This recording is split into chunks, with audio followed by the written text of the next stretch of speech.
Hello, my name's Doug Lucas and I serve as president of Team Expansion. I wanted to come to you today not so much about protocol, but instead about our sense of presence of God in the midst of this challenge that we're all facing that involves this new virus, a corona-type virus, COVID-19. We have a protocol page and we'll continue to change it as time goes on if need be. We'll put the link to that page in the description below. But I want you to know that as an organization, we are taking this very seriously. From the very first day that we began to hear about the threat of COVID-19, we appointed a staff person to monitor all the news and all of the government-related associations and organizations that we could track. And every day she studies all those and gives daily reports to me so that we can try to be as informed and up to date as possible to make decisions about our folks. We've had questions from news sources and others asking us, have we had workers that have had to evacuate? Do we have workers who currently are testing positive for COVID-19? I'm sure you can understand that we can't really talk much about those things. But like every person in the world, I can tell you that we are being impacted by COVID-19 as an organization. In the middle of all of this, we just wondered if we could pause for a moment and ask you, our workers, and our partners, and our friends, just to take a moment to breathe. There are folks who are kind of making fun of all of this, I guess, alleged panic, and they're saying this is collective insanity.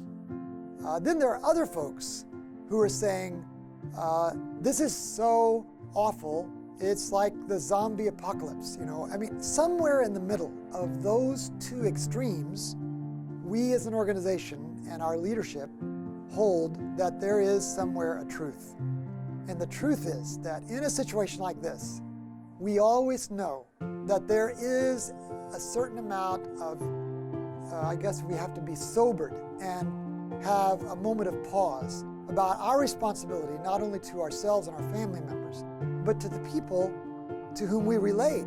So there is a responsibility that we have as individuals and as an organization to try to do our part to stop its spread and to nullify its impact on the people that we love and those that we are just now meeting.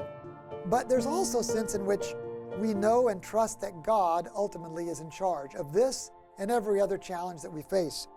We just did a community meeting here at our International Services office, and in that meeting I shared these 10 verses from Psalm 34. They go like this from the NIV. I will extol the Lord at all times. His praise will always be on my lips. My soul will boast in the Lord. Let the afflicted hear and rejoice. Glorify the Lord with me. Let us exalt his name together.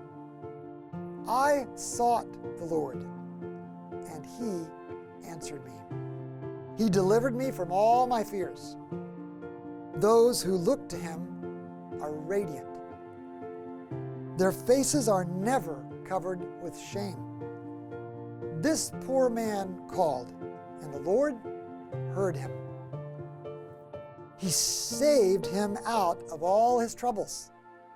The angel of the Lord encamps around those who fear him, and he delivers them. Taste and see that the Lord is good. Blessed is the man who takes refuge in him. Fear the Lord, you his saints, for those who fear him lack nothing. The lions may grow weak and hungry, but those who seek the Lord lack no good thing. We have to do everything within our power to limit the spread of this horrible scourge to our time.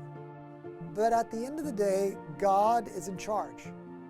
And beyond these verses, we read in Ephesians 1:11 that he is at work causing every little detail to come into conformity with his will. Now that doesn't mean that we are fatalists and we just throw all caution to the wind. What it means is we work as if everything depends on us, and we trust as if everything depends on God. And with that mentality, folks, we don't have to fear. We We'll get through this. God's already promised us. We read the last chapter of the Bible. We know how this all ends. God is victorious, and therefore His kingdom is victorious, and we, as a part of His kingdom, are victorious too. We will get through this. Today, we don't have to ask you for any financial support to help us battle COVID-19. By God's grace, you, our donors and partners, have helped all of our workers to have the insurance that we need and the assurance we need from God. We don't have to ask for that, but what we are asking from you, would you pray for our 350 workers in 50 countries around this world, many of whom are being impacted firsthand by this challenge?